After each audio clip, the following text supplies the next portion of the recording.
Bismillahirrahmanirrahim. Assalamualaikum warahmatullahi wabarakatuh. Innal hamdalillah nahmaduhu wa nasta'inuhu wa nastaghfiruh wa na'udzu billahi min shururi anfusina wa sayyiati a'malina. May yahdihillahu fala mudilla lahu wa may yudlil fala hadiya lahu. Asyhadu an la ilaha illallah wahdahu la syarika lah wa asyhadu anna Muhammadan abduhu wa rasuluh. Qala Allah ta'ala fi kitabihil karim, ya ayyuhalladzina amanu taqullaha haqqa tuqatih wa la tamutunna illa wa antum muslimun. Wa qala ta'ala, ya ayyuhan nasu taqu rabbakumul ladzi khalaqakum min nafsin wahidah وخلق منها زوجها وبث منهما رجالا كثيرا ونساء واتقوا الله الذي تساءلون به والأرحام إن الله كان عليكم رقيبا. وقال تعالى يا أيها الذين آمنوا اتقوا الله وقولوا قولا سديدا يصلح لكم أعمالكم ويغفر لكم ذنوبكم ومن يطع الله ورسوله faqad faza fawzan 'azima. Amma ba'd, fa inna asdaqal hadithi kitabullah wa khairul huda huda nabiyina Muhammad sallallahu alaihi wa ala alihi wa sallam wa syarrul umuri muhdatsatuha fa inna kulla muhdatsatin bid'ah wa kulla bid'atin dhalalah wa kulla dhalalatin finnar. A'adzanallah wa iyyakum minan nar. Hadirin azani Allah wa iyyakum. Allah Subhanahu wa taala di antara nikmat karunia yang dianugerahkan kepada hamba-hambanya, an yaj'ala lahum wa minhum rasulah. Allah Subhanahu wa ta'ala menjadikan bagi mereka dan dari mereka sendiri seorang rasul yang diutus untuk menjelaskan perkara-perkara yang dibutuhkan oleh mereka pula.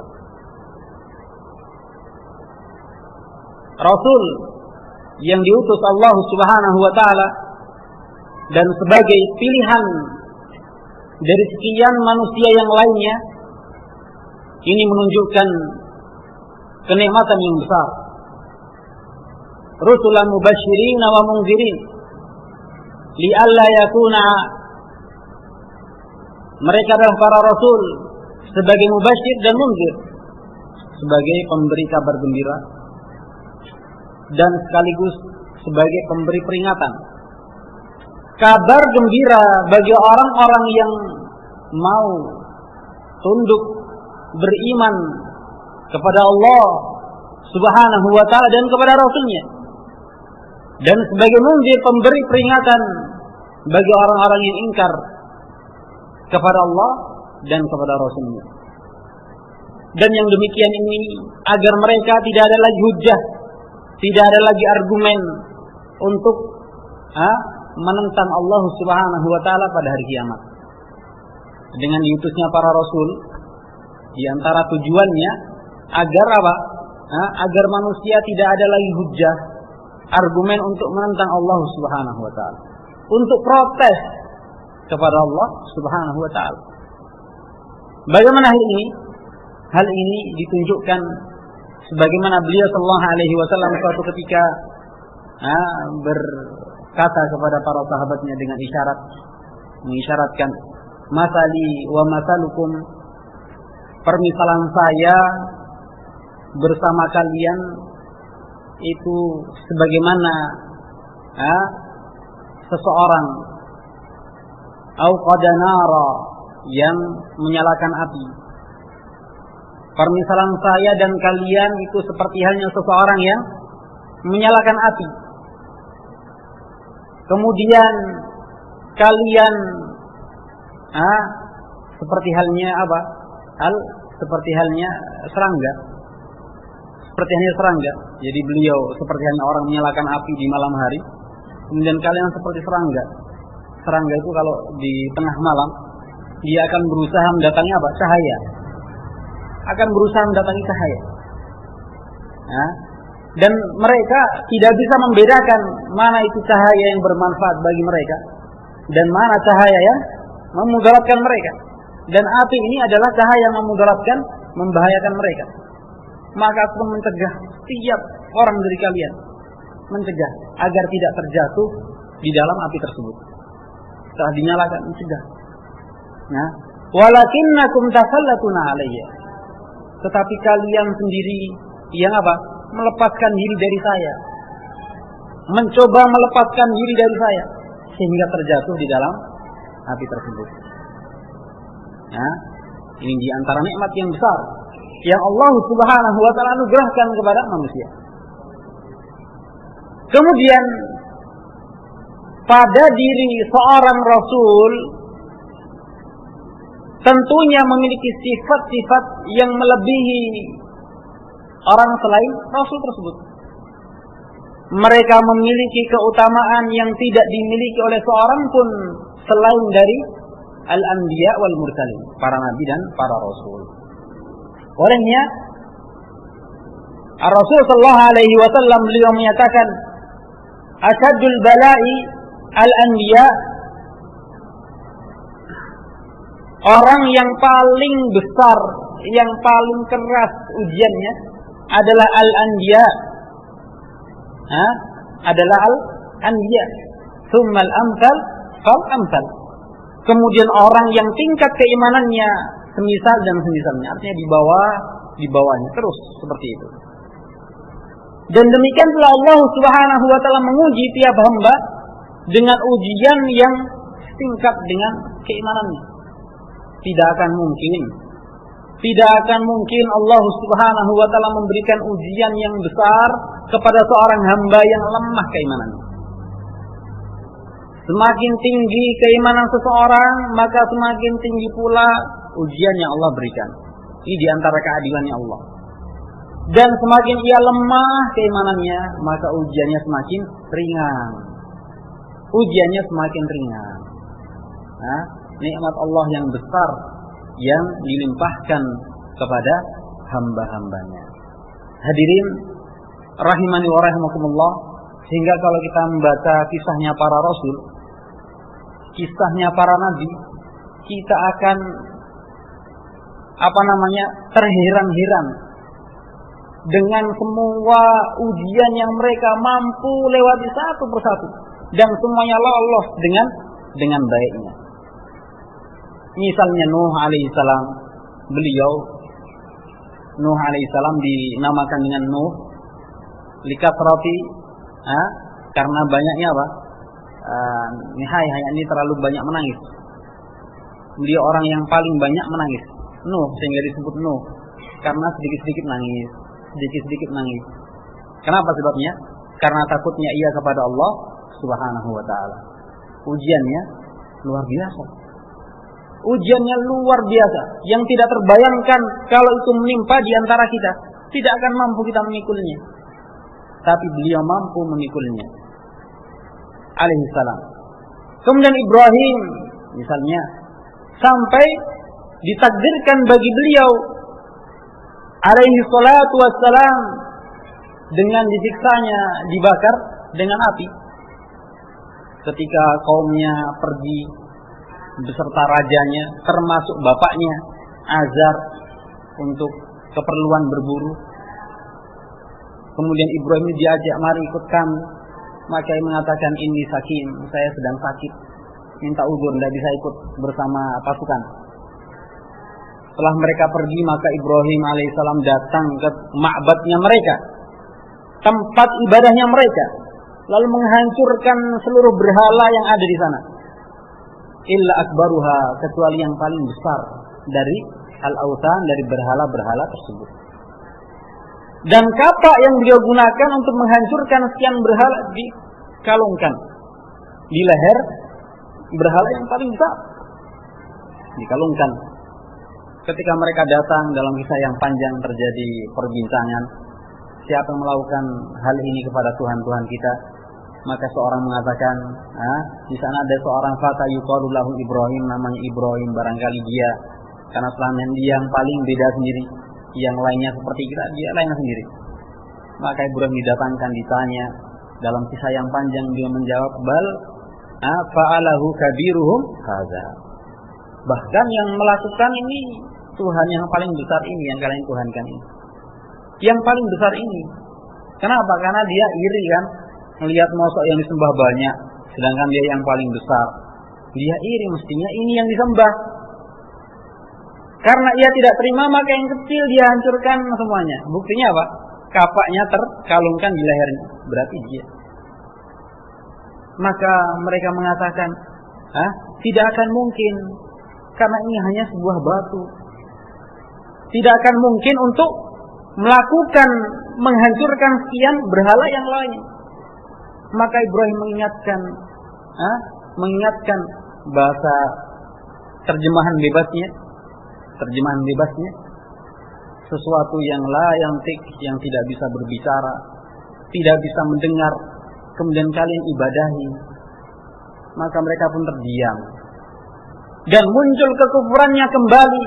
Lalu mereka mengatakan apa? Tolonglah Tuhan kalian. Dan bakarlah Ibrahim, kumpulkanlah kayu dan bakar ia. Maka dikumpulkan kayu yang sangat banyak dan dibakarlah Ibrahim alaihissalam. Kemudian Allah Subhanahu wa taala berfirman kepada api, "Qulna ya naru kuni bardan wa salaman ala Ibrahim." Maka kami katakan, wahai api, menjadilah dingin dan keselamatan bagi Ibrahim. Sampai kayu bakar itu habis, seluruh antak habis, menjadi arang, menjadi debu. Ternyata Ibrahim masih utuh. Tidak ada sesuatu pun yang berkurang dari beliau, kecuali beberapa helai rambut saja. Alaihissalam. Luar biasa, ujian yang besar. Rela untuk dibakar demi apa? Memperjuangkan, membela agama Allah Subhanahu wa taala. Demikian pula nabi yang lainnya, Musa alaihissalam. Bahkan sebagian al-anbiya itu harus mendapatkan ganjaran apa? Dari kaumnya, dibunuh. Allah Azza wa Jalla menyebutkan tentang kebiadaban mereka, musuh-musuhnya para nabi. Wa yaqtuluna an-nabiyina bighairi haqqin wa yaqtuluna alladhina ya'muruna bil qisti minan nasi fabashshirhum bi'adzabin alim, kata Allah Subhanahu.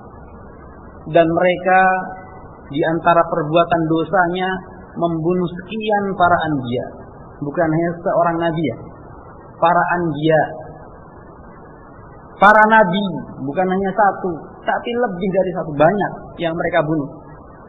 Padahal seorang nabi itu tidak berhak untuk dibunuh, tidak diperbolehkan. Dan mereka juga membunuh orang-orang yang memerintahkan keadilan, mengajak kepada keadilan di antara orang-orang yang mengimani para nabi tersebut. Hadirin rahimani wa rahimakumullah, kita ketahui Rasulullah sallallahu alaihi wasallam mengatakan, "Asaddun nasi azaban yaumal qiyamah." Orang yang paling mendapatkan siksa terberat adalah man qatala nabiyyan au qatalahu nabiyyun. Orang yang membunuh seorang nabi ataupun dibunuh oleh seorang nabi. Jadi orang yang paling keras siksanya pada hari kiamat adalah orang yang membunuh seorang nabi atau yang dibunuh oleh seorang nabi. Kenapa? Karena berarti terkumpul padanya sekian kekufuran yang tidak dimiliki orang lain. Sekian kekufuran yang tidak dimiliki orang lain. Dan semua kekufuran yang ada pada orang lain ngumpul pada dia. Na'udzubillah min dzalik. Kita berlindung kepada Allah Subhanahu wa taala dari kekufuran kepada Allah Subhanahu wa taala.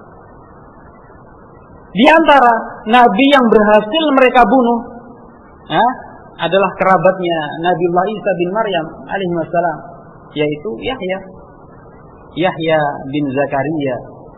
Nabiullah Yahya putranya Nabi Zakaria. Dan Nabi Zakaria ini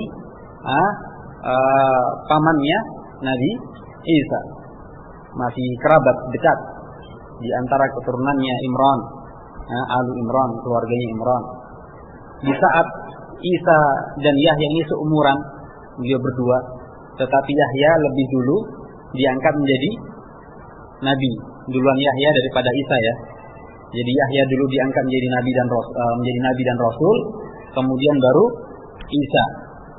Isa adalah nabi terakhir dari kalangan Bani Israel dan nabi yang terdekat dengan Nabi Muhammad sallallahu alaihi wasallam. Pada saat raja mereka mengutus utusan para algojo untuk memburu Isa bin Maryam alaihi wassalam, kemudian Allah Subhanahu wa taala menyelamatkan Isa dengan menawarkan kepada muridnya Al-Hawariyun, siapakah di antara kalian yang berkenan untuk wajahnya diserupakan dengan saya? Maka ia adalah orang yang dekat dengan saya di surga, orang yang terdekat dengan saya di surga. Ditawarkan kepada Hawariyun di sebuah ruangan, man minkum, siapa di antara kalian yang mau Allah serupakan dengan saya wajahnya, tapi risikonya apa? Mendapatkan siksaan dari kaumnya. Tetapi ganjarannya, ia adalah orang yang terdekat denganku di surga nanti. Maka dari sekian orang ada seorang yang mengangkat tangan. Seorang yang mengangkat tangan, dan dia adalah orang yang paling muda di antara Hawariyun. Maka Nabi Isa merasa enggan. Beliau tawarkan kedua kalinya, siapa di antara kalian yang mau diserupakan dengan saya, dan ia nanti akan menjadi pendamping saya di surga. Ditunggu lagi, siapa yang mau berkenan? Ternyata tidak ada, kecuali orang yang tadi telah mengangkat tangannya. Sampai 3 kali. Sampai 3 kali hanya dia yang mengangkat tangan, maka ia pun yang dipilih oleh Isa bin Maryam alaihi wassalam. Allah Azza wa Jalla menyatakan, "Idz qala Allah ya Isa, inni mutawaffika wa rafi'uka ilayya." Wa rafi'uka ilayya. Dan Allah Subhanahu wa taala yang mengangkatmu. Allah mengatakan wa rafi'uka ilayya. Allah yang mengangkatnya ke sisinya, ke sisi Allah Subhanahu wa taala. Wa mutahhiruka minal ladzina kafaru. Dan Allah Subhanahu wa taala yang menyucikan dirimu dari orang-orang kafir. Wa ja'ilul ladzina tabauka fawqal ladzina kafaru ila yaumil qiyamah.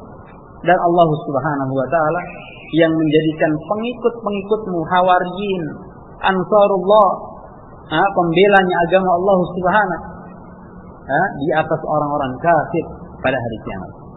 Orang-orang yang Allah muliakan. Di tempat yang lain, Yahya dikejar-kejar, dan kemudian beliau dipanggil oleh sebuah pohon. Barakallahu fikum, untuk bersembunyi di dalam pohon. Kemudian Yahya alaihissalam bin Zakaria alaihissalam berlindung di dalam pohon tersebut. Ternyata ketika terjadinya kejadian tersebut dilihat oleh syaitan, maka syaitan memberikan kabar kepada orang-orang yang memburunya bahwa Yahya ada di dalam pohon tersebut. Faqatalu, maka mereka pun memotong pohon tersebut dan membunuh Yahya, lalu kepalanya diserahkan kepada raja mereka. Nah, dosa yang amat besar. Dan mereka orang-orang yang beriman semisal para anbiya selalu menyikapi dengan kesabaran dan kesabaran. Wahada, dan ini diantaranya Rasulullah sallallahu alaihi wasallam Muhammad bin Abdullah, Rasul yang terbaik, ahsanun nas, wa ajwadun nas, wa asja'un nas, orang yang terbaik, orang yang paling dermawan sedunia, orang yang paling pemberani sedunia, orang yang paling bertakwa, pokoknya yang paling baik beliau. Ini dinyatakan oleh para sahabatnya, orang yang terbaik, orang yang paling dermawan. Bahkan kedermawanannya beliau, terlebih khusus di bulan Ramadan, itu khairun minar rihal mursalah, lebih terasa dibanding angin yang bertiup. Kedermawanannya beliau sallallahu alaihi wasallam. Bagaimana beliau sekarang menyikapi ujian-ujian yang datang? kita bayangkan awal-awal Islam, awal-awal yang sangat atau yang penuh dengan kesengsaraan, kesedihan, penuh dengan kesulitan, kepayahan sudah kumpul semuanya di sana. Sampai mereka diboikot di belakang Gunung Makkah selama kurang lebih 3,5 tahun. Waktu yang panjang 3,5 tahun itu. Tidak boleh diajak bicara, tidak boleh diberi, tidak boleh berjual beli, tidak boleh ada muamalah kerjasama apapun. Pokoknya diboikot, tidak diapa-apakan. Bersama mereka Bani Hashim dan Bani Al-Muttalib mendukung Nabi Sallallahu Alaihi Wasallam. Sampai dikatakan wal auladu, bahkan anak-anak itu sampai sebagiannya meninggal. Dia ajri apa? Karena apa? Karena apa? Alju, karena lapar. Dan terdengar jerit tangis mereka dari balik Gunung Makkah karena laparnya mereka. Sampai geriba, tempat air minum yang terbuat dari kulit, mereka potong lalu mereka masak. Supaya apa? Supaya bisa ada makanan yang masuk ke dalam perut mereka. Bahkan disebutkan tulang itu mereka cacah-cacah lalu mereka makan karena tidak ada makanan lagi.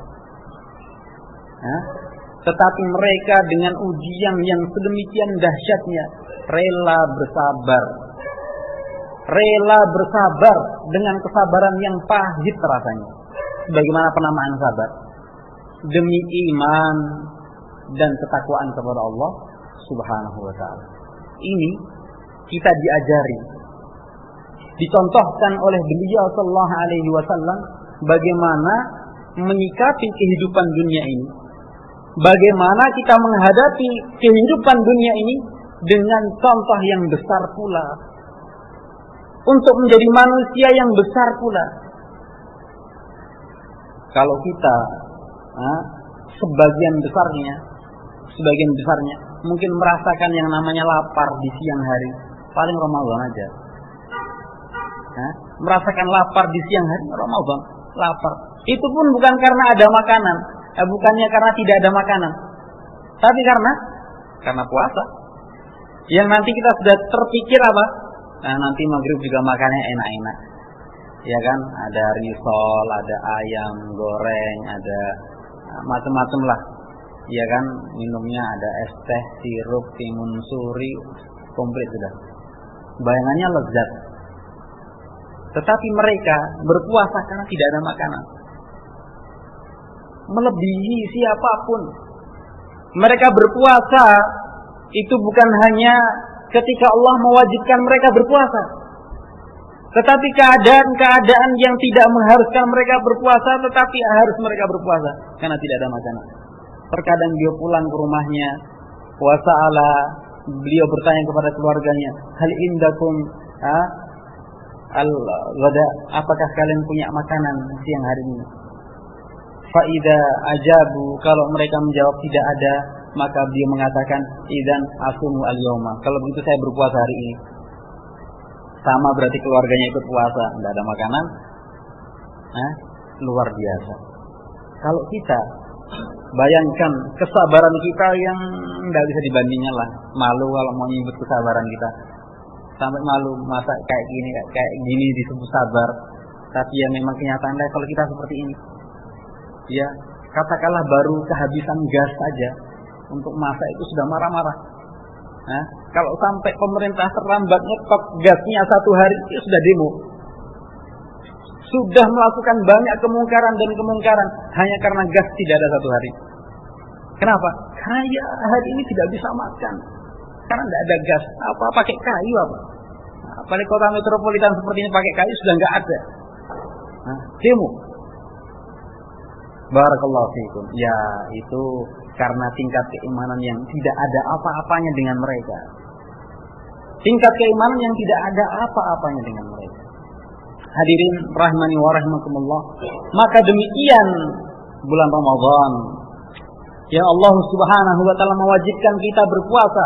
Syahrul Ramadan alladzi unzila fihi al-Qur'an hudan lin-nas wa bayyinatin minal huda wal furqan. Faman syahida minkum syahra falyasumhu. Bulan Ramadan bulan Ramadan adalah bulan di mana telah diturunkan Al-Quran. Sebagai yang pertama huda, petunjuk. Dan yang kedua sebagai al-bayinat minal huda, terkandung di dalamnya penjelasan keterangan-keterangan atas petunjuk tersebut. Dan yang ketiga terkandung di dalam keterangan-keterangan tersebut al-furqan, pembeda, menjelaskan mana yang hak, yang benar, dan mana yang batil, mana yang salah. Bukan hanya menjelaskan yang baik-baik saja, tapi dibedakan ini baik, ini salah. Islam akan mengatakan kebenaran bahwa itu benar meskipun pahit rasanya.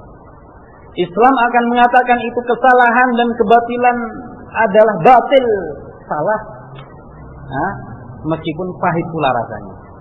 Tidak agak miring-miring, ya kalau gitu ya kayaknya baiklah, kenapa ya, sekarang kita sulit, ya mau gimana lagi, ya kayaknya cocoknya baik aja lah. Nah, tidak demikian Islam. Tidak demikian Allah Subhanahu wa ta'ala menurunkan Al-Quran ini. Ini datang dari Allah Subhanahu wa ta'ala dan akan kembali pula kepadanya. Tidak bisa diakal-akali. Tidak seperti Bani Israel yang mereka mengakali Taurat, mereka mengakali Injil. Al-Quran tidak bisa sama sekali. Kalau Bani Israel dulu mengakali kewajiban untuk beribadah di hari Sabtu, mereka kan diwajibkan beribadah di hari Sabtu, tidak boleh kerja, tidak boleh kerja di hari Sabtu, mereka wajib beribadah.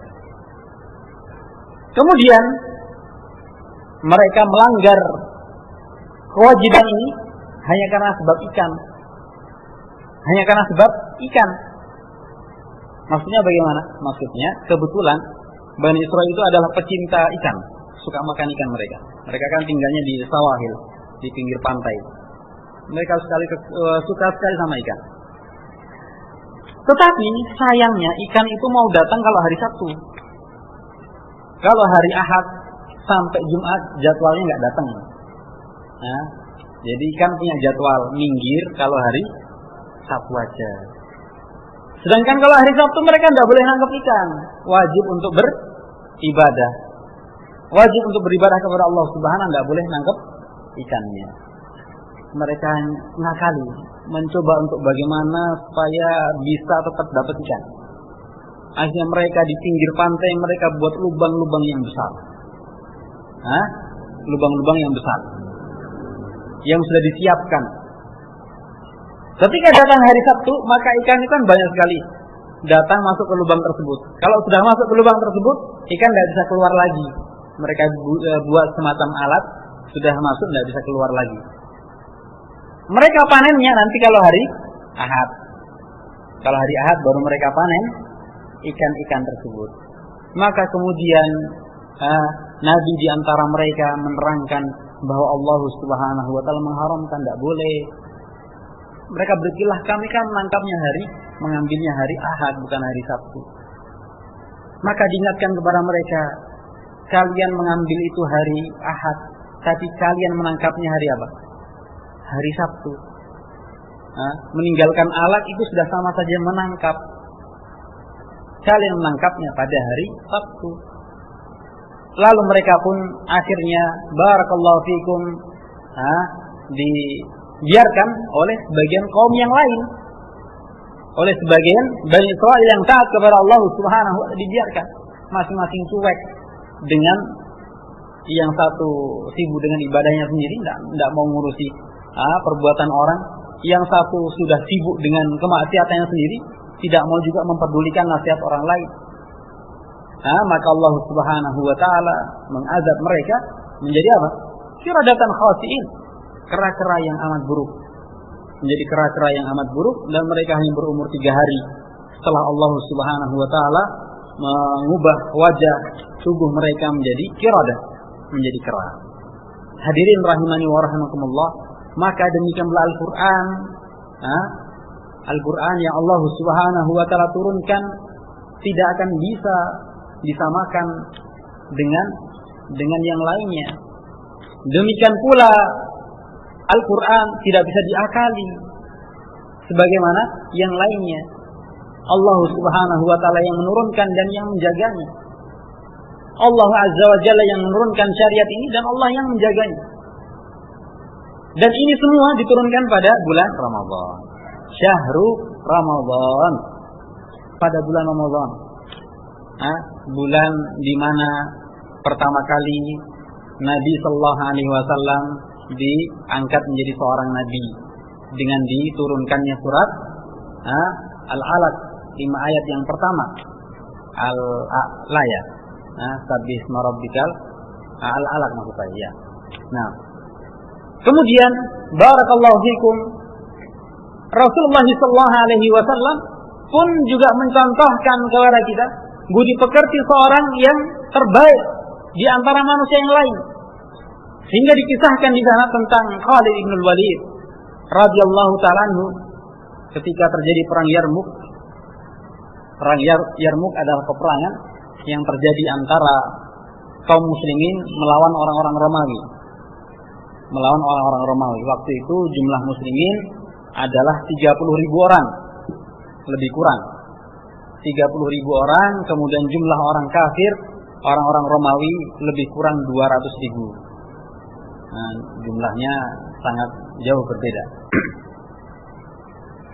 Ketika pasukan telah berhadapan-hadapan, maka pimpinan komandan dari pasukan masing-masing ini bertemu. Kebetulan pasukan muslimin dipimpin oleh Khalid bin Walid dan pasukan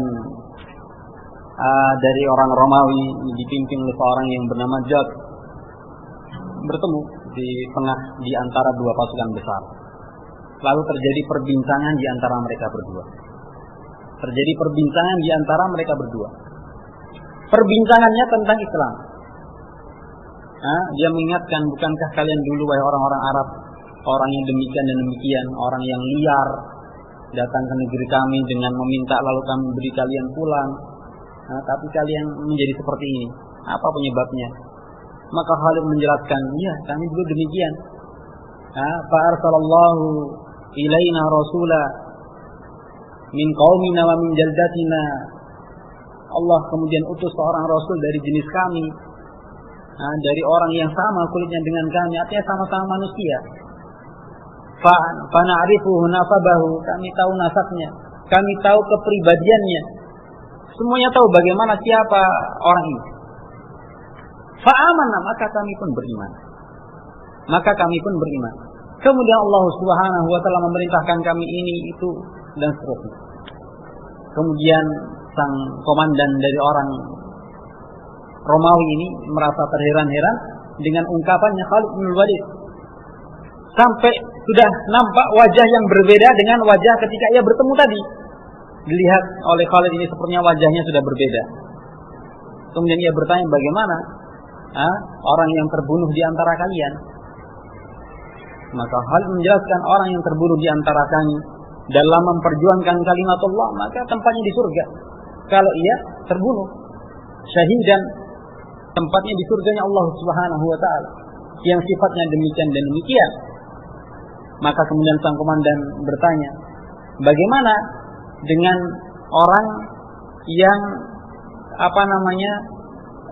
beriman, orang yang beriman dan tidak pernah melihat Muhammad, tidak pernah melihat Muhammad. Kemudian Khalid bin Walid, maka demikian pula orang yang seperti ini, bahkan pahalanya lebih dari kami, karena kami wajar telah melihat beliau sallallahu alaihi wasallam.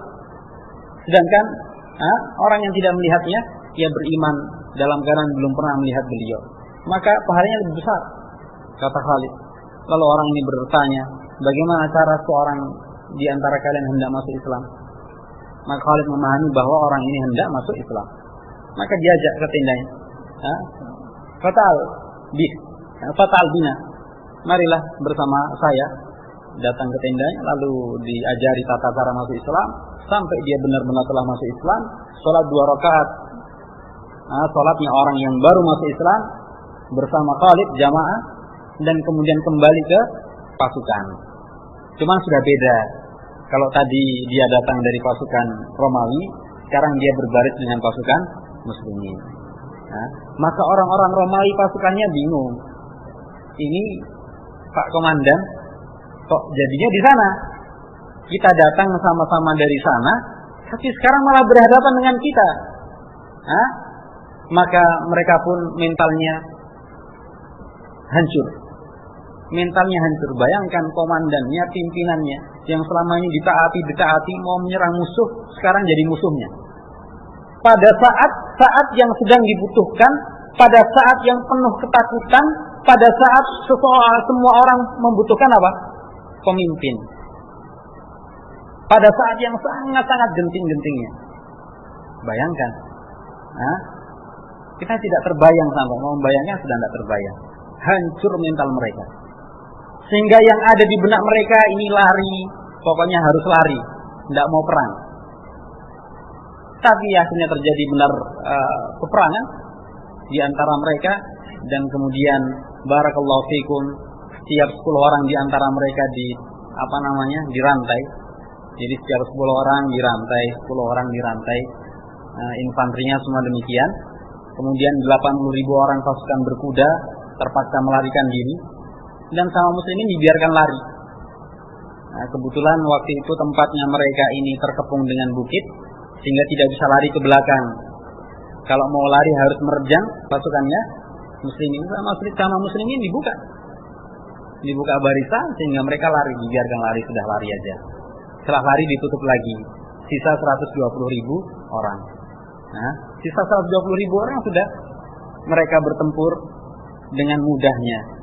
Sebagiannya dibunuh dalam peperangan, sebagian digiring, ditenggelamkan ke sungai yang ada di sebelahnya. Barakallahu fiikum.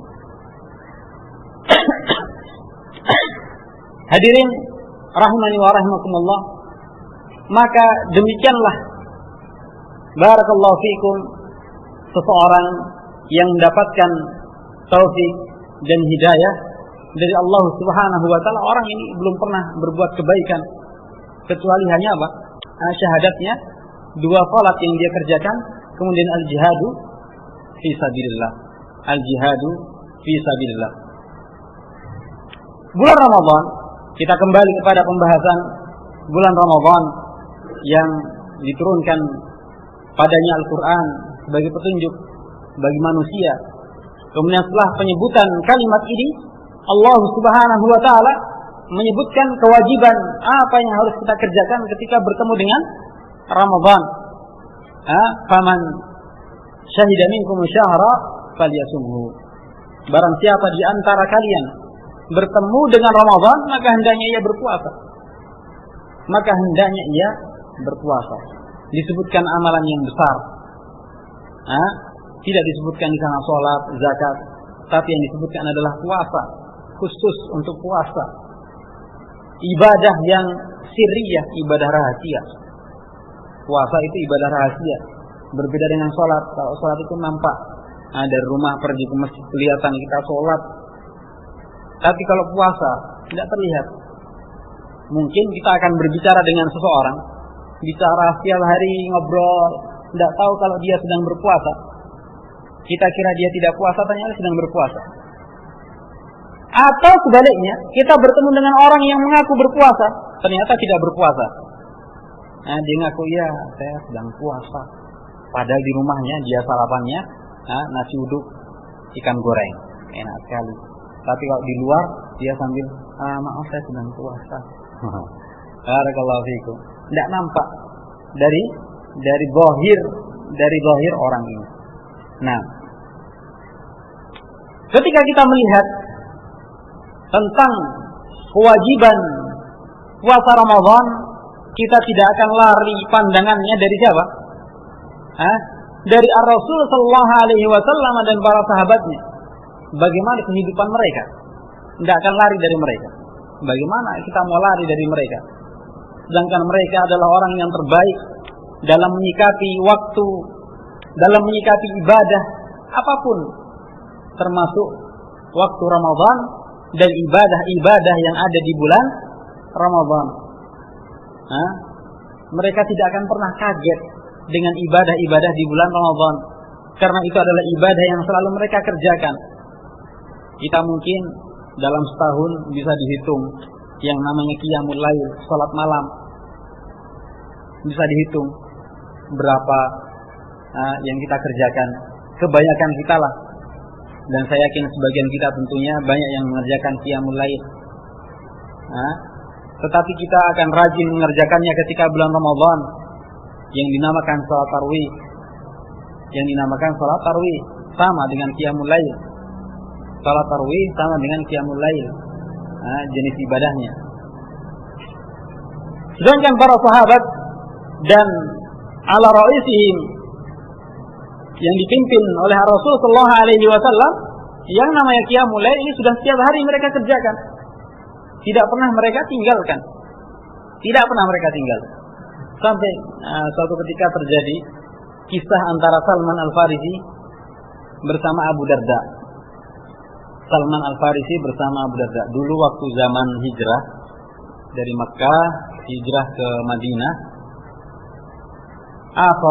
Rasulullah sallallahu alaihi wasallam bainal muhajirin wal ansar, bahwa Rasulullah sallallahu alaihi wasallam mempersaudarakan antara sahabat muhajirin dan sahabat ansar. Kemudian Abu Darda dipersaudarakan dengan Salman Al-Farisi.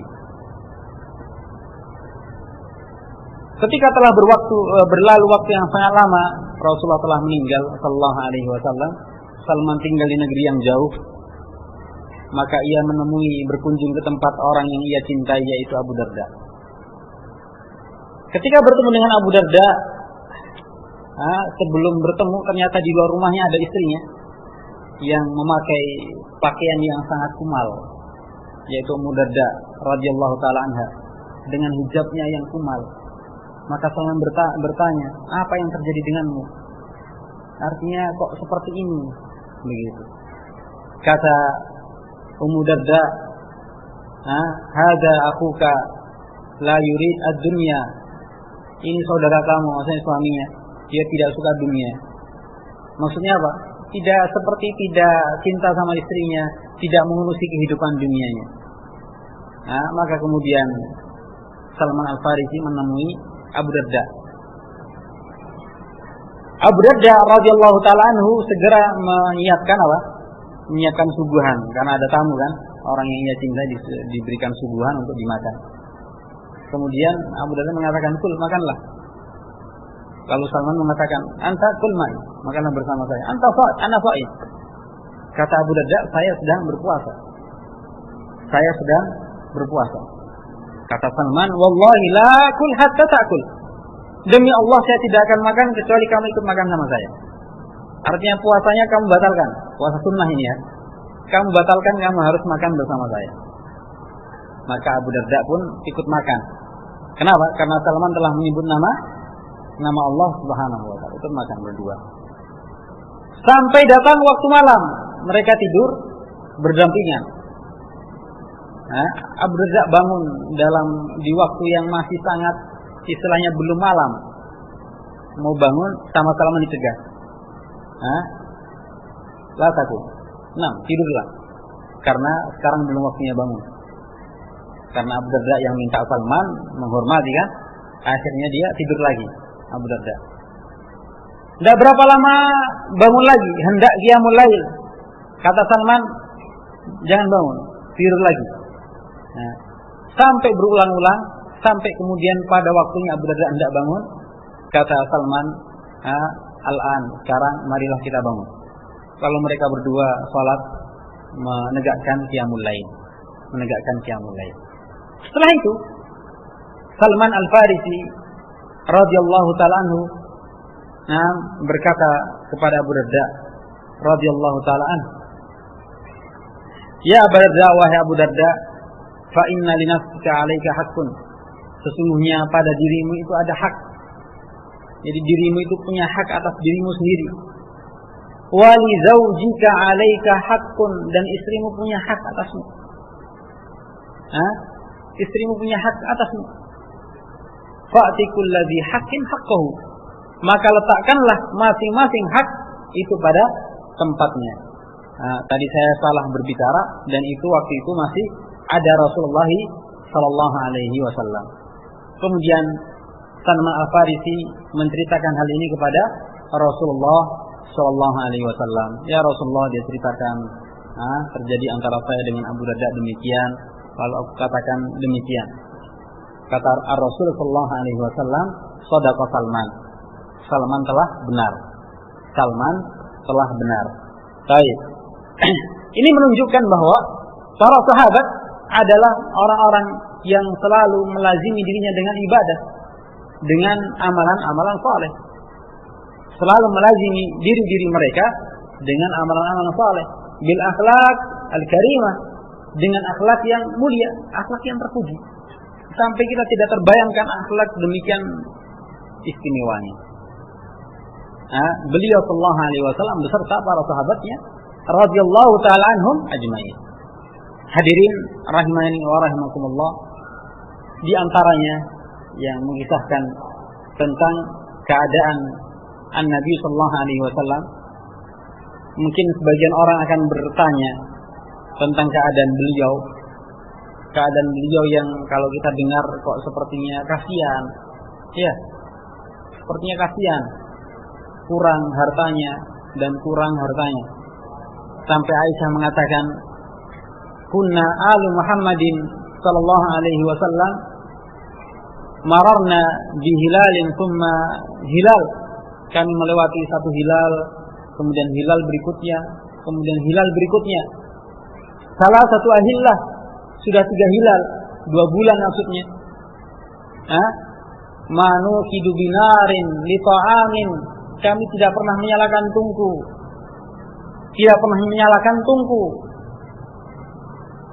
Untuk memasak suatu masakan. Malana illa tamar wal ma. Kami tidak memiliki apapun kecuali hanya kurma dan air bening, air. Tidak punya apa-apa. Mau masak roti enggak ada gandumnya, mau masak kambing enggak ada kambingnya, mau masak apa enggak ada. Apa yang dimasak? Enggak ada yang dimasak. Kami hanya makan kurma, minum air putih, kurma, minum air putih. Setiap hari seperti itu. Selama 2 bulan. Barakallahu fiikum. Di waktu yang lain, beliau sallallahu alaihi wasallam, hadis diriwayatkan Imam Muslim dari Abu Hurairah, kharaja Rasulullah sallallahu alaihi wasallam, Rasulullah keluar dari rumahnya. Ia dapati di sana ada Abu Bakar dan Umar yang sedang duduk berdua. Lalu Rasulullah bertanya kepada mereka, "Ada apa kalian duduk di sini?" Maka Abu Bakar dan Umar menceritakan, "Ma akhrajana min baitina illa al-ju' ya Rasulullah." Tidak ada yang membuat kami keluar dari rumah kecuali karena lapar, wahai Rasulullah. Lapar ternyata. Abu Bakar dan Umar sedang duduk berdua, ternyata karena lapar keluar dari rumahnya. Kemudian beliau sallallahu alaihi wasallam mengatakan, "Wallahi, demi Allah, saya juga demikian. Saya ini sekarang keluar juga karena lapar." Sama-sama lapar bertiga. Ketiga orang yang dekat ini. Maka Rasulullah mengatakan, "I'ti baitan minal ansar." Coba kita datang ke rumahnya si fulan. Barakallahu fikum. Lalu mereka datang ke sana dan kemudian barakallahu fikum, mereka dimuliakan oleh sahabat Ansar tersebut dan dikatakan sebaik-baik tamu yang pernah datang ke rumah saya. Lalu disuguh dengan kurma, ada kurma muda, kurma setengah muda, dan kurma yang sudah matang. Kemudian didatangkan juga daging kambing, dimasakkan kambing. Kemudian beliau sallallahu alaihi wasallam mengatakan, "Wallahi, demi Allah, bahwa kalian nanti akan ditanyakan atas nikmat yang telah diberikan kepada kalian. Tsumma la tus'alunna yauma idzin 'anin na'im." Kemudian kalian nanti sungguh pasti akan ditanyakan atas nikmat yang Allah Subhanahu wa taala anugerahkan kepada kalian. Hadirin rahimani wa rahimakumullah, dan di sana pula Umar bin Khattab radhiyallahu taala anhu bercerita, suatu hari aku masuk ila khazanatin Nabi sallallahu alaihi wasallam, ke tempat kediamannya Nabi sallallahu alaihi wasallam. Dia masuk ke tempat kediamannya Nabi sallallahu alaihi wasallam. Fa idza huwa muttaji'un 'alal hasir. Ternyata beliau sedang berbaring di atas tikar. sedang berbaring di atas tikar. Lalu beliau pun bangun. Fa'asara al-hasir bijambi, dan ternyata tikar tersebut membekas di pipinya, membekas di sisi dari badannya. Kata Umar bin Khattab. Dan faqallabtu aini, aku memandang, mengarahkan pandanganku ke arah isi rumah. Fa wallahi lam ajid syai'an yaruddul basar, maka demi Allah saya tidak dapatkan sesuatu yang menjadikan mata ini berhenti untuk memandang. Kenapa? Karena kosong, los, tidak ada apa-apanya. Nah, kalau kita ngelihat masjid masih berhenti, ada kipas, ada yang bagus lah kita lihat. Tapi kalau itu kosong, tidak ada apa-apa. Mau berhenti apa, sama-sama tembok sana, tembok sini, tembok. Mau dilihat apa? Kan begitu. Kosong. Illa qabdatan min syai'in wa qabdatan min qura. Kecuali ada segenggam di sana syair, gandum, dan kurab, dan sesuatu yang tergantung yang tidak berharga. Fabtadarat aynaya, kata Umar, maka kemudian kedua mataku pun menangis, mencucurkan air mata. Faqala li, maka kemudian beliau sallallahu alaihi wasallam berkata kepada saya, ma yubkika ya Ibnu Khattab, apa yang membuatmu menangis wahai Ibnu Khattab? Apa yang membuatmu menangis wahai Ibnu Khattab? Maka beliau radhiyallahu taala anhu menjawab, wa ma li la abki, bagaimana saya tidak menangis ya Rasulullah? Bagaimana saya tidak menangis wahai Rasulullah? Wa anta sahbatullah wa rasuluhu wa khairatuhu min khalqi, sedangkan engkau adalah kekasihnya Allah, Rasulnya Allah, kekasih Allah, Rasulnya Allah, dan engkau adalah orang yang terbaik dari makhluknya. Wa hadhihi khazanatuka, tapi ini harta yang kau miliki, perbendaharaanmu hanya ini saja. Wa hadhihi Kisra wa Qaisar, sedangkan ini di sana ada Kisra Persia dengan segala kemewahannya, dan ini ada Qaisar Romawi Bizantium dengan segala kemewahannya. Mereka memiliki asimar ala simari wal anhar, memiliki perkebunan yang sejuk dan sungai-sungai yang mengalir, sangat indah dan menyenangkan. Apa jawaban Ar-Rasul sallallahu alaihi wasallam? Beliau menjawab, awa fi syakin anta ya Ibnu Khattab, apakah engkau ragu wahai Ibnu Khattab? Apakah engkau berada pada keraguan wahai Ibnu Khattab? Nah, Ar-Rasul sallallahu alaihi wasallam mengingatkan, ulaika qaumun ujjilat lahum thayyibatuhum fi hadhihi dunya. Mereka itu adalah kaum yang didahulukan kenikmatan-kenikmatan dunianya. Awama tarda an takuna lahum fid dunya walana fil akhirah. Apakah engkau tidak ridha kalau mereka dapat bagian di dunia ini dan kalian nanti dapat bagian di hari akhirat? Maka Umar mengatakan, bala ya Rasulullah, tentu wahai Rasulullah.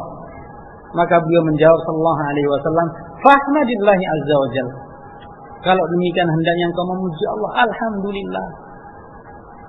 Hendaknya engkau katakan alhamdulillah, fahmadillahi azza wa jalla, alhamdulillah.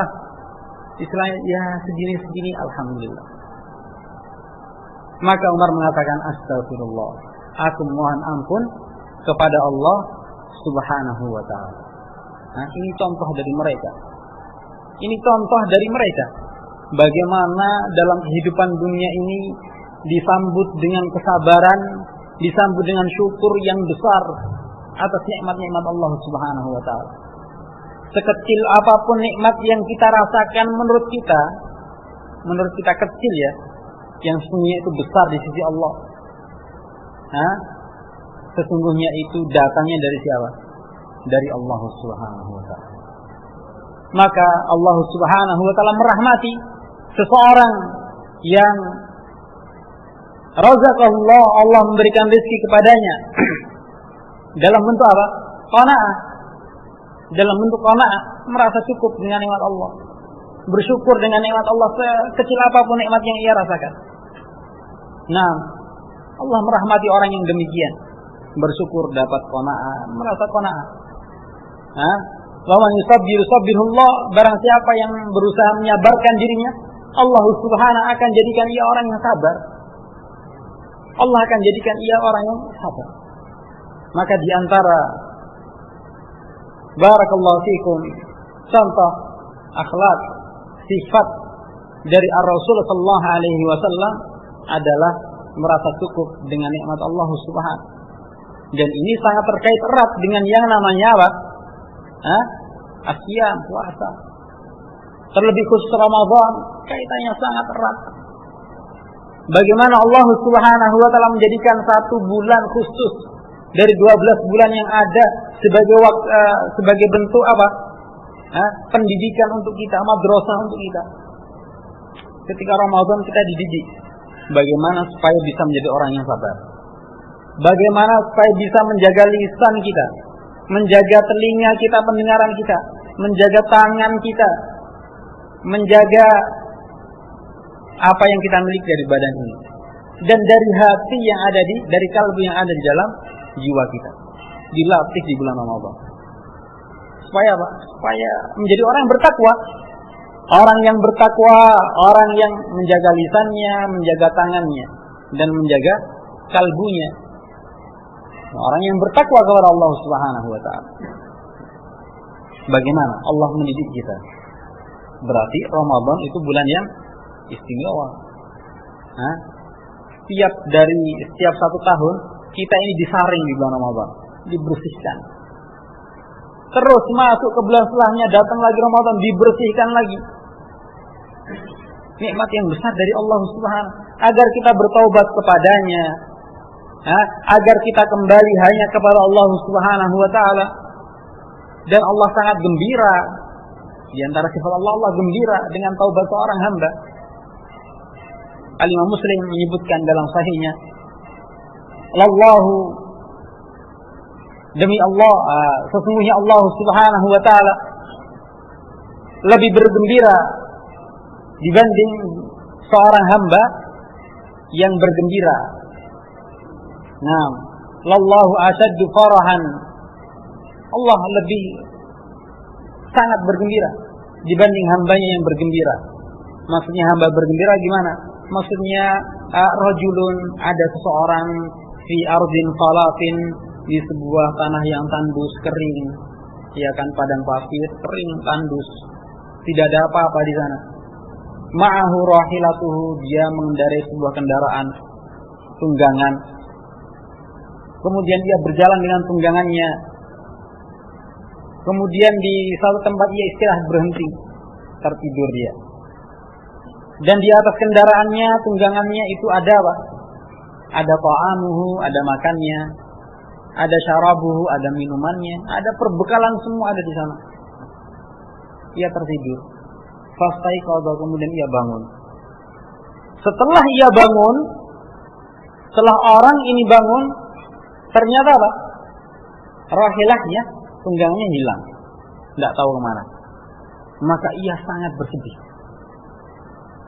Sangat bersedih, kemudian ia pergi mencari ilahuna wa ilahuna, ke sana kemari dicari. Falam yajid syai'an, tidak mendapatkan sesuatu pun, tanda-tanda. Tidak ada tanda-tanda ini kemana perginya, tidak ada. Maka ia pun berputus asa, lalu ia katakan, wallahi demi Allah, sa'arji'u ila makani hatta amut. Demi Allah, saya akan kembali saja ke tempatku tadi, ke tempat saya tidur. Saya mau tidur lagi di sana sampai mati sudah. Putus asa mau gimana? Mau kemana lagi coba? Nggak terbayangkan sudah. Kalau kita alhamdulillah mau kemana aja masih ada sinyal, ya kan? Nggak ada sinyal Excel, ada simpati, nggak ada simpati, ada Indosat. Nggak punya bekal, yang penting bawa ATM, kasih masuk keluar uang, beli di warung, dan seterusnya. Kita masih serba nikmat. Barakallahu fiikum. masih penuh dengan kenikmatan. Sudah bingung, nggak bisa apa-apa, ATM dompet semua hilang, masih bisa lapor polisi, iya kan? Masih banyak jalan keluar. Kalau orang ini mau kemana? Mau lapor polisi, nggak ada polisi. Mau telepon, nggak ada pabriknya yang buat telepon. Nggak punya telepon, nggak ada apa-apa. Maka ya wajar dia sudah, saya kembali aja, biar saya tidur di sana sampai mati. Nah ternyata dia tidur betul, tidur. Ternyata masih sempat bangun, belum jadi mati. Nah ketika bangun dia dapatkan fawajada rahilatahu, tunggangannya komplit beserta isinya. Fa'akhadha bihitamih, lalu segera dia pegang itu tali kekangnya. Saya tidak lari lagi. Terbayangkan gembiranya orang ini seperti apa? Karena demikian gembiranya lalu dia mengatakan, Allahumma anta abdi wa ana rabbuka. Ya Allah, sesungguhnya engkau adalah hambaku dan aku adalah Tuhanmu. Min syiddatil farah. Dia keliru berbicara karena terlalu bergembira. Dan itu masih nggak sadar seterusnya itu. Seterusnya nggak sadar kalau dia itu dulu salah ngomongnya. Ini yang cerita siapa? Nabi Sallallahu Alaihi Wasallam. Yang cerita adalah Nabi Sallallahu Alaihi Wasallam yang ceritakan orang itu dulu salah. Zaman dahulu kala bil wahyi, dengan wahyu. Orangnya nggak tahu kalau itu salah, nggak sadar dia. Barakallahu fikum. Bagaimana ucapan kesyirikan sungguhnya? Engkau adalah Tuhan, engkau adalah hambaku dan aku adalah Tuhanmu. Salah mengucapkan ucapan karena terlalu gembira. Tidak terbayangkan gembiranya orang ini. Kita saja yang punya mobil, ya kan? Nah, ada orang punya mobil, hilang mobilnya. Hilang mobilnya sedihnya luar biasa. Padahal nggak ada mobil dia juga masih bisa kerja, masih bisa makan enak, masih punya istri, masih punya anak. Insya Allah nggak ada keputusan bunuh diri lah. Nggak ada, saya mau tidur sampai mati aja sampai mobil saya balik lagi. Insya Allah nggak sampai seperti itulah. Nah, itu sudah sedihnya luar biasa. Tiba-tiba karena dia sudah mobil hilang, gimana ini? Sudah sedih sekali, dia pulang. Selang 5 menit ada orang datang bawa mobilnya. Nah, Pak, ini saya temukan mobilnya, ada dompetnya, saya bawa ke alamat ini. Tadi terjadi ini dan itu sehingga saya alhamdulillah selamatkan dan ini saya kembalikan ke Bapak. Gembiranya luar biasa, mobil hilang ketemu lagi. Tidak terbayangkan bahagianya. Nah, berbanding lurus dengan kesedihan yang ia rasakan. Barakallahu fikum. Allah Subhanahu wa taala sangat bergembira dengan taubatnya seorang hamba melebihi gembiranya orang tadi itu.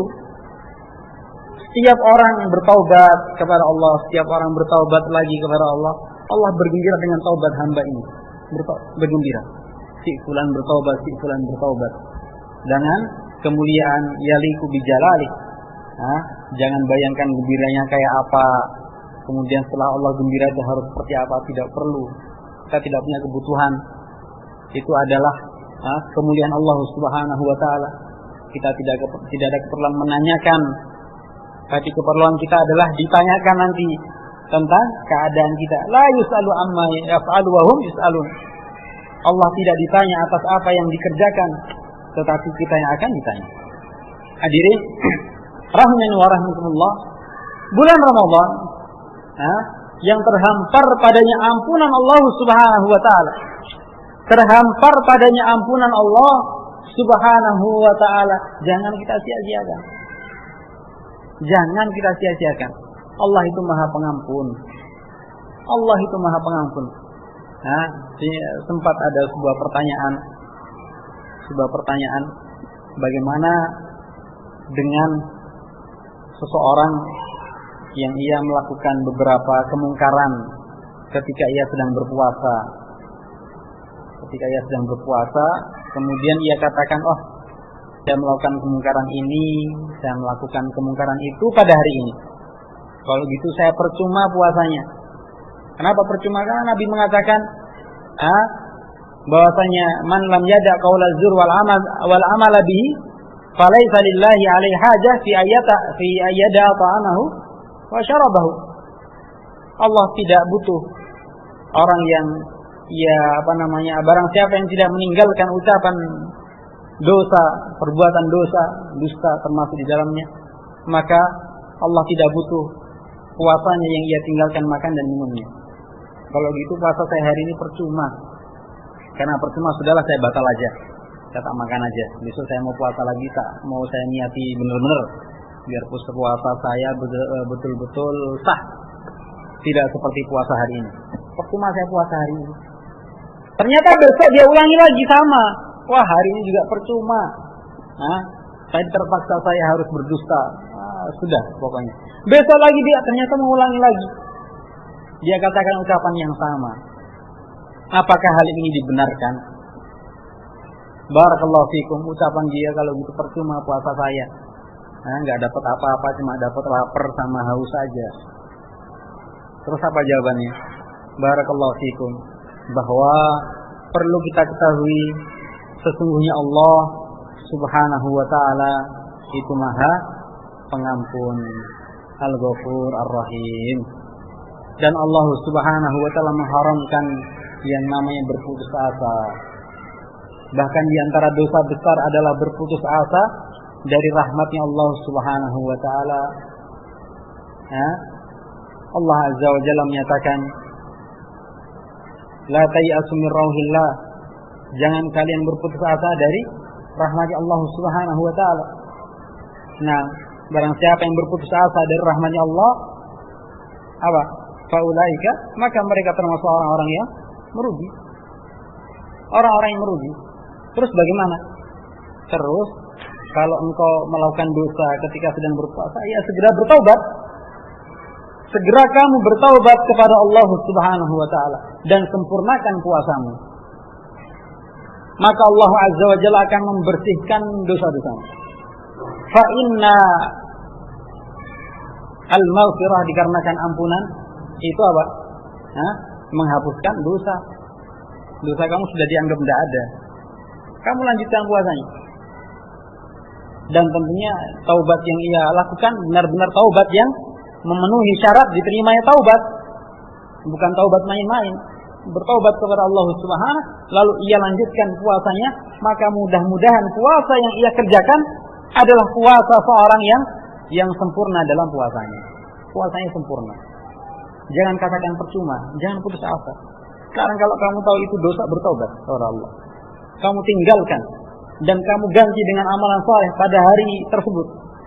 Lanjutkan puasamu dan bertakwalah kepada Allah Subhanahu wa ta'ala. Nah, barakallahu fikum. Dan tidak dibenarkan pula seseorang mengatakan kepada saudaranya,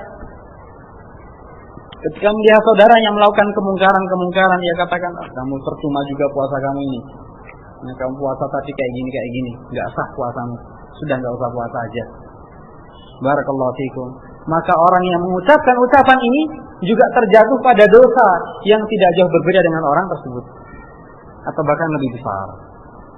Kenapa? Karena membuat orang putus asa dari rahmatnya Allah Subhanahu, dan ia lancang terhadap Allah. Urusan menerima puasa atau tidak bukan urusan kita. Itu urusan Allah Subhanahu wa ta'ala. Yang kita katakan hak sebagai seorang hamba adalah mengingatkan, khawatir. Kita khawatirkan ancaman Nabi, orang yang tidak meninggalkan ini khawatir puasanya rusak. Kita sekedar mengingatkan ancaman dari Nabi sallallahu alaihi wasallam. Dikhawatirkan, Pak, nanti puasanya jadi tidak diterima sama Allah. Dikhawatirkan jangan sampai nanti puasa kita tidak diterima Allah. Tidak bisa kita katakan, oh puasamu nggak sah. Kecuali kalau ia melakukan sesuatu yang jelas menjadikan puasanya tidak sah. Baru jangan tanggung-tanggung katakan puasanya tidak sah. Katakan puasanya tidak sah. Kalau memang benar-benar ia telah melanggar sesuatu yang harus ditinggalkan orang yang berpuasa. Kalau sampai dikerjakan berarti batal puasanya. Ada orang makan dengan sengaja, minum dengan sengaja, terus kita katakan, wah ya, puasa kan yang menerima Allah. Yang penting kan puasa dari hati. Jawabannya ya tetap aja nggak sah. Orang kamu makan sengaja, kamu minum sengaja, maka tidak diterima Allah Subhanahu wa ta'ala. Kita berani mengatakan tidak diterima Allah. Kenapa? Karena kita tidak lancang kepada Allah. Allah yang memberitakannya. Allah yang memberitakannya. Sebagaimana sholat. Ada orang sholat, kebetulan sholatnya agak kurang sempurna ya. Sholatnya kurang sempurna. waktunya sudah tepat, syarat-syaratnya terpenuhi, rukun terpenuhi, tapi ada hal-hal yang menyelisihi salat yang seharusnya. Maka tidak boleh kita katakan apa? Wah, salatnya tidak sah. Tidak boleh. Kenapa? Karena Allah Azza wa Jalla yang menilai kadar kualitas salat orang tersebut. Kita bisa katakan salatnya tidak sah ketika ada hal-hal yang ia lakukan dan mengakibatkan batalnya salat yang ia kerjakan. Salat zuhur jam 10 pagi misalnya, bukan pada waktunya, ya kita katakan salatnya tidak sah, karena salatnya kalau sudah waktu zuhur baru salat. Dia salat barakallahu fikum, yang seharusnya menghadap kiblat dan dia mampu menghadap tapi tidak menghadap kiblat. Orang menghadap ke arah barat, kalau di sini dia menghadap ke arah utara misalnya. Kalau dia katakan, loh, salat itu yang nilai siapa? Kamu apa? Yang menilai itu Allah. Semua arah utara itu milik Allah, timur milik Allah, selatan milik Allah. Terserah saya. Allah yang menilai, bukan kamu. Saya menghadap ke arah mana saja, itu di sana ada Allah Subhanahu wa taala. Sehingga jangan katakan salat saya tidak sah. Nah, maka orang ini tidak perlu kita tanggapi ucapannya. Kita katakan yang mengatakan tidak sah juga bukan saya, Pak. Yang mengatakan tidak sah adalah Allah Subhanahu wa taala. Baca dalam Al-Qur'an, Pak. Syarat di antara syarat sahnya salat apa? Menghadap kiblat. Bapak tidak menghadap kiblat, yang mengatakan tidak sah bukan saya, Allah Subhanahu wa taala. Barakallahu fiikum. Karena gugur dari salah satu dari syarat diterimanya salat. Nah, hadirin rahimani wa rahimakumullah, sebelum saya lanjutkan, sampai jam berapa? Sudah jam 5 lebih. Ya, sampai jam berapa? Sampai tenggorokan kering.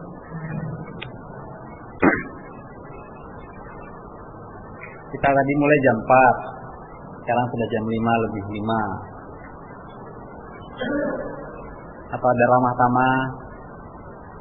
Kalau saya kurang ramah kan ada ramah tamah biar kelihatan lebih ramah mungkin. Panitianya? Terserah saya. Terserah saya maunya berhenti dari tadi, Pak. Apa? Gimana baiknya? Insya Allah baik semua. Barakallahu fiikum. Atau kita jeda saja dulu, istirahat, supaya ada nafas-nafas masuk di tenggorokan saya. Kalau air kan nggak bisa masuk, saya nafas alhamdulillah masih bisa masuk. Sambil mungkin ada bincang-bincang, ada yang tanya-tanya, tapi tolong jangan yang sulit-sulit, yang mudah-mudah aja, gitu ya. Wallahu a'lam bishawab. Sementara kita cukupkan. Nanti kalau mungkin kita sambung. Kalau tidak memungkinkan ya kita ganti dengan ramah tamah. Supaya yang kelihatannya tadi tidak ramah, kalau kelihatannya yang isi serem, nanti bisa kelihatan agak ramah dikit lah. Gitu ya. Insyaallah taala. Walhamdulillahirabbil alamin. Barakallahu fiik. Kalau ada yang tanya langsung angkat tangan aja, enggak apa-apa insyaallah. Tulis di kertas juga bagus. Insyaallah. Wah, ini pertanyaan bukan yang kita bahas ini. Tulis juga ini. Bismillahirrahmanirrahim. Pertanyaan pertama. Dengarkan ya. Apa syarat seorang istri berhak mengajukan khulu? Wah, ngeri ini pertanyaannya. Yang kedua, apa kewajiban suami terhadap khulu istri itu? Barakallahu fiikum. Ini saya kira pertanyaannya tidak darurat, sehingga saya harapkan untuk ditanyakan kepada asatidzah yang lain waktu insyaallah mengajar di masjid ini. Barakallahu fiikum. Yang sampai fikih yang saya pahami berbeda dengan mereka. Saya kembalikan kepada asatidzah yang lain nanti kalau pas ada kajian yang lain ya. Ustaz Abdurrahman Mubarak misalnya. Nah, hafizahullah wa ra'ah. Ustaz Abdurrahman Mubarak ini guru saya muridnya di sini. Jadi kalau ada pertanyaan yang sulit, tolong jangan diajukan ke saya, diajukan ke gurunya ya. Karena saya masih muda. Gitu. Barakallahu fiikum. Mungkin ada yang lain? Ya, silakan Pak. Barakallahu fiik.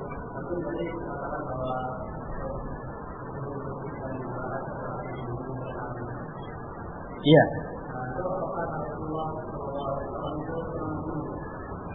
Barakallahu fiikum.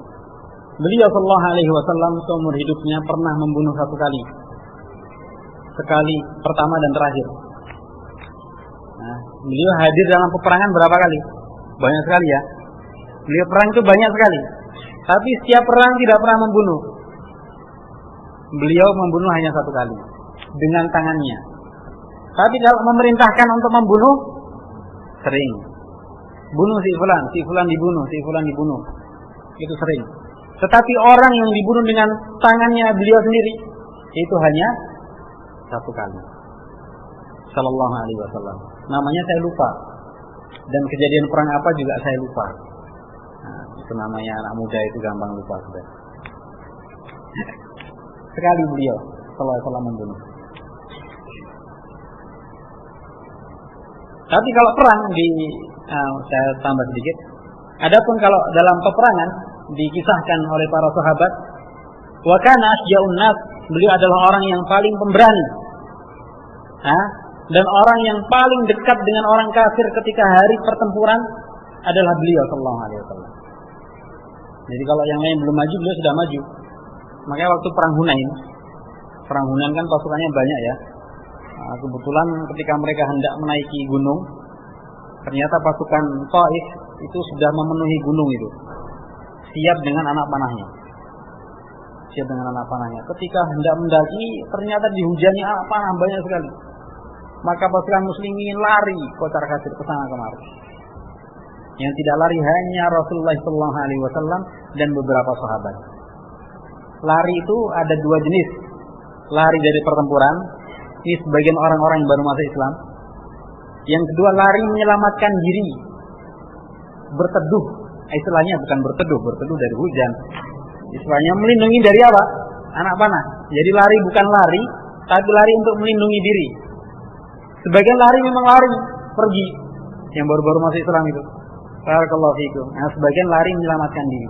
Yang tidak hanya Rasulullah SAW dan beberapa sahabat di sekitarnya. Sampai kemudian Al-Abbas ibnu Abdul Muttalib, pamannya Nabi, naik ke atas bukit dan meneriakkan dengan suaranya yang lantang. Beliau berteriak, "Aina ahlu Badrin?" Mana orang-orang yang hadir dalam perang Badar?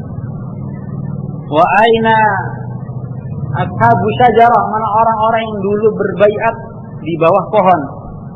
Mana al-muhajirin dan mana yang ansar?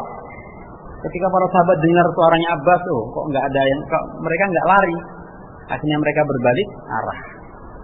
Sebelum para sahabat tadi kembali ke tempatnya masing-masing, Rasulullah SAW sudah memacu bigolnya. Bigol itu peranakan kuda dan keledai. Nah, dipacu sendirian itu, tidak ada pasukan.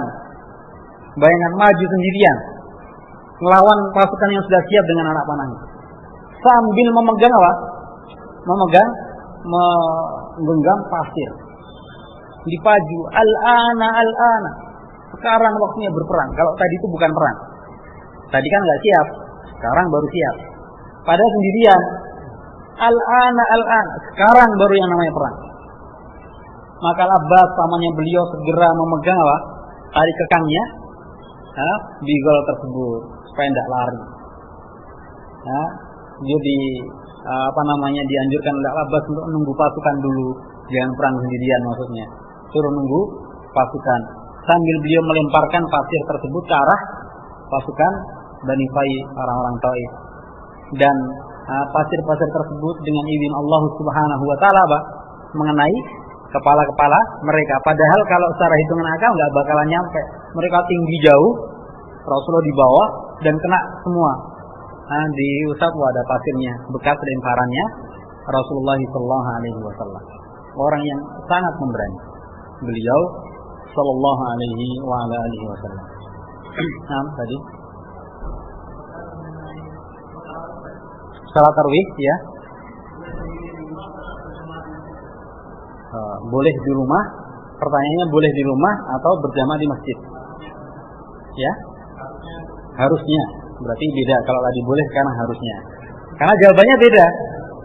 Nah, kalau pertanyaan boleh sama harusnya, afdal yang mana, jawabannya beda semua itu. Nah ya, kalau bolehnya boleh. Orang sholat tarawih di rumah boleh enggak? Jawabannya boleh. Tidak ada yang mengharamkan.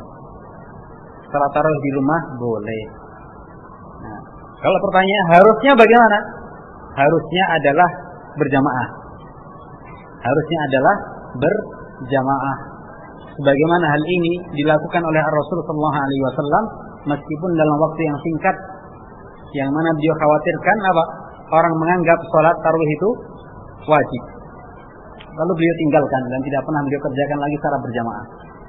Dan kemudian diulangi oleh Umar bin Khattab radhiyallahu ta'ala anhu ketika beliau menjadi Amirul Mukminin dan melihat jamaah itu sholat sendirian di masjid. Nah, sekarang pertanyaan afdal yang mana? Beda lagi.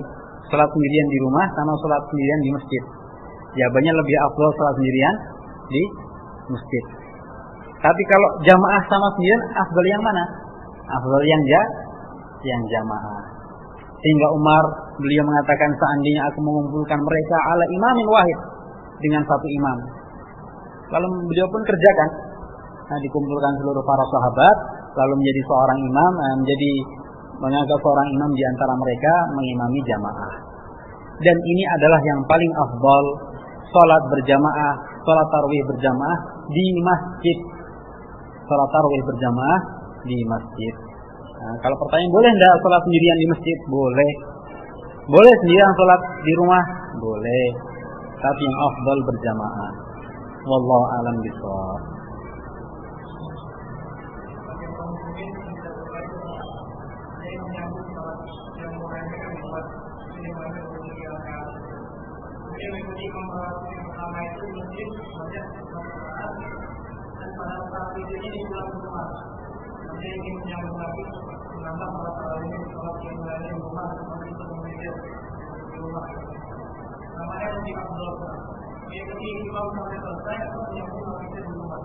Barakallahu fikum.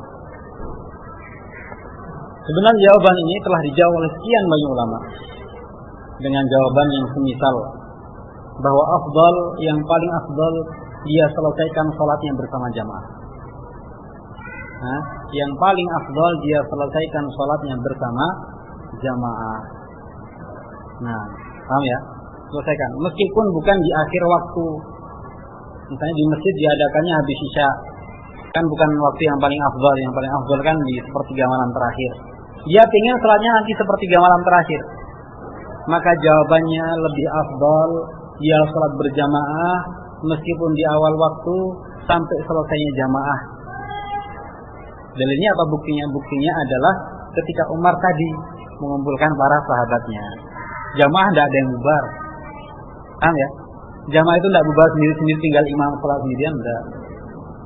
Jamaah tetap utuh di sana sampai selesai. Tidak disebutkan apa? Nah, jamaah bubar ketika rakaat yang ke-8. Kenapa?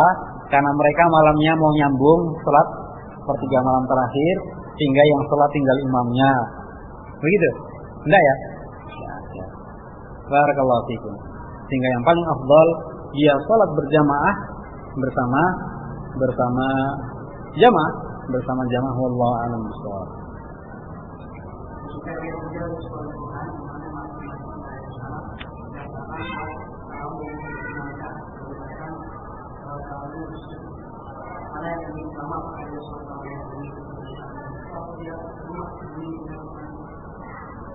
Barakallahu fikum. Ini sering terjadi di tengah-tengah masyarakat kita, yakni salat dalam keadaan tidak tumakninah. Dengan tumakninah fi shalah, tumakninah di dalam salat, tumakninah di dalam salat min arkani shalah, di antara rukun salat. Bahkan dikatakan ketika dalam salat tidak tumakninah, salatnya tidak sah. Salatnya tidak sah. Maka yang demikian hendaknya ia memilih masjid yang ditegakkan jamaah padanya dengan lengkap sempurna rukun dan syarat-syaratnya. Di antaranya tumakninah di dalam salat. Kalau ia dapatkan satu masjid tidak tumakninah dalam salat imamnya, maka ia mencari masjid yang lainnya. cari masjid yang lain. Permasalahannya, bagaimana kalau tidak ada masjid yang lain? Itu masjid satu-satunya di sebuah kecamatan. Katakanlah kecamatan itu kebanyakan non-muslim misalnya. Masjid itu cuma satu aja, itu pun kecil masjidnya. Dan kebetulan imamnya itu cepat sekali sholatnya, tidak bisa tumakninah. Terus sholatnya kita gimana? Apakah sholat sendirian di rumah atau sholat bersama jamaah? Barakallahu fiikum. Maka jawabannya telah dijawab oleh Ar-Rasul sallallahu alaihi wasallam. Dalam hadis disebutkan oleh Syekh Muqbil dalam Sahih Al-Musnad. Meskipun dalam bentuk yang lain. Maksudnya dalam bentuk yang lain bahwa Ar-Rasul sallallahu alaihi wasallam memberitakan bahwa di akhir zaman, di akhir zaman akan terjadi kaum mukminin, kaum muslimin yusalluna fi ghairi waqtiha. Mereka salat tidak pada waktunya. Bukan waktunya salat tapi mereka salat. Bukan waktu salat tapi mereka salat. Maka para sahabat bertanya, "Fa kaifa naf'al ya Rasulullah?" Kalau begitu bagaimana kami mengerjakan salat?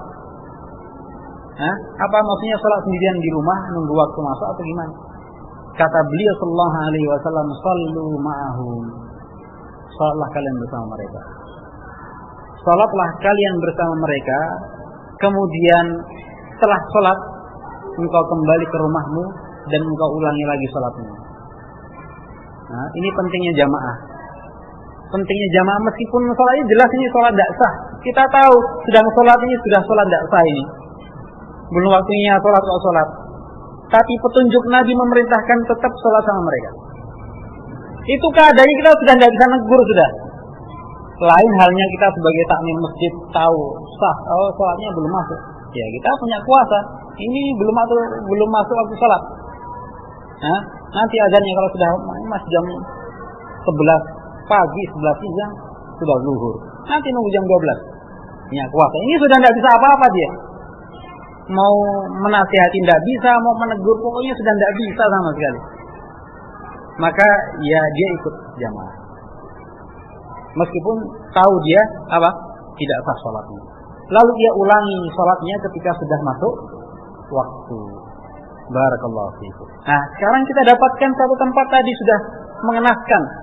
Satu kecamatan yang luas, masjidnya cuma satu, itu pun kecil, imamnya salatnya cepat, enggak tumakninah gini-gini.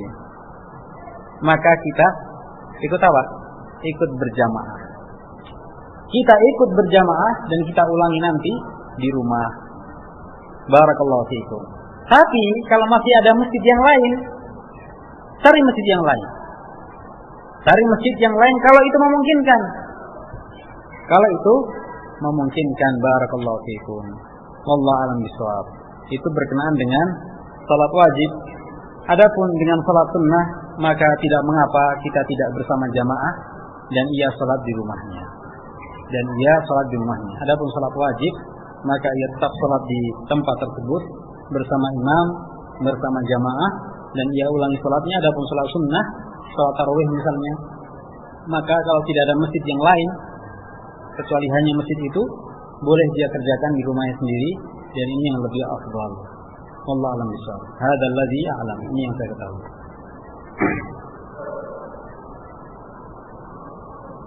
Silakan.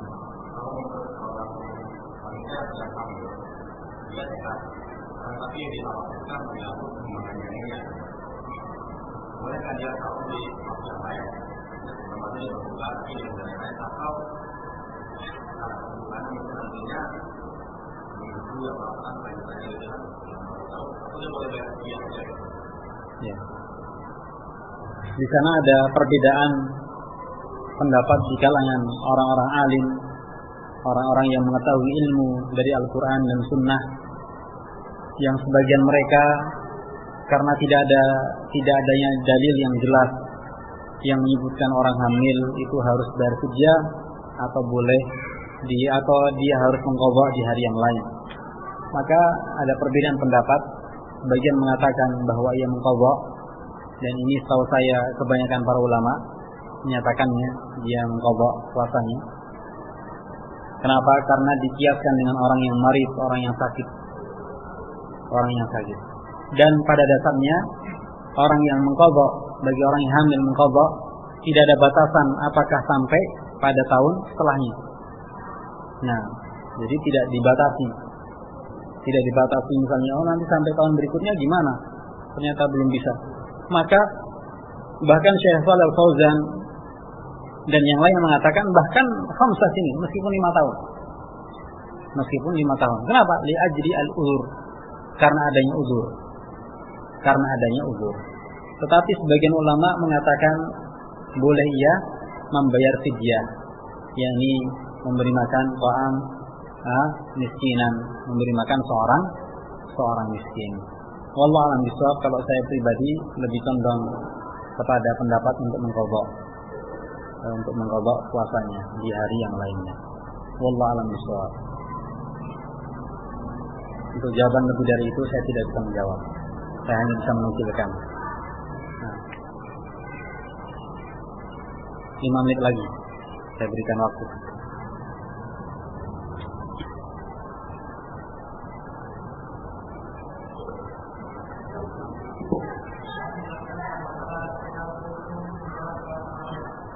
Tentang apa?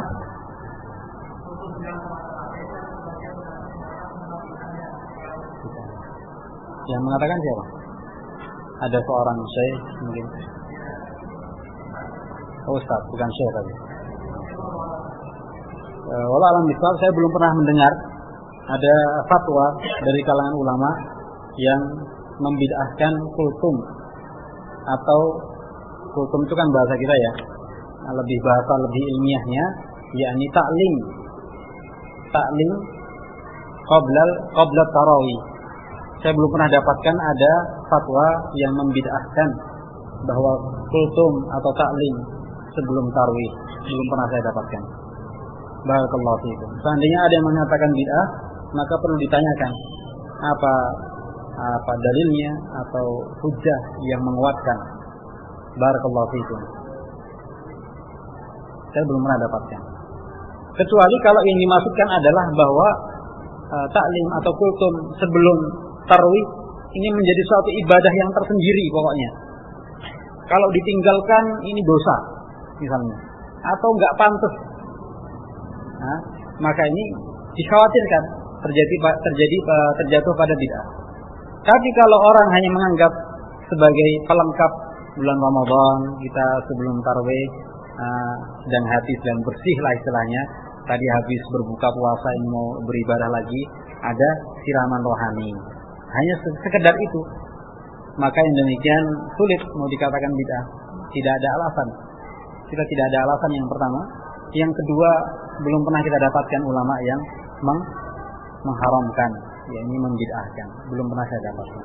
Atau mungkin di antara jemaah ada yang pernah dengar, bukan dari ustaz loh, maksudnya dari syekh, dari seorang ulama fatwa, mungkin Syekh bin Baz, ini Syekh Fauzan, Syekh Ubaid Al-Jabiri mungkin. Ada yang pernah dengar? Nasidun.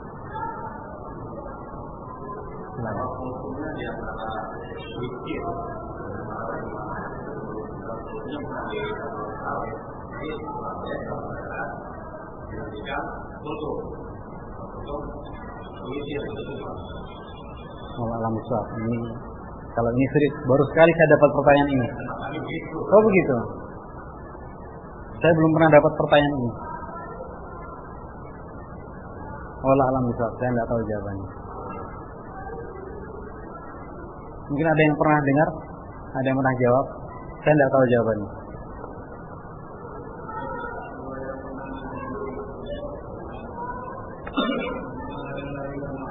Ya.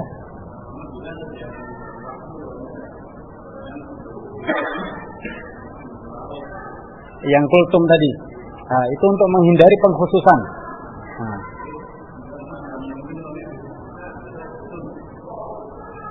Untuk menghindari suatu, artinya untuk menghindari suatu pengkhususan tersendiri yang nanti dikhawatirkan terjatuh pada bid'ah.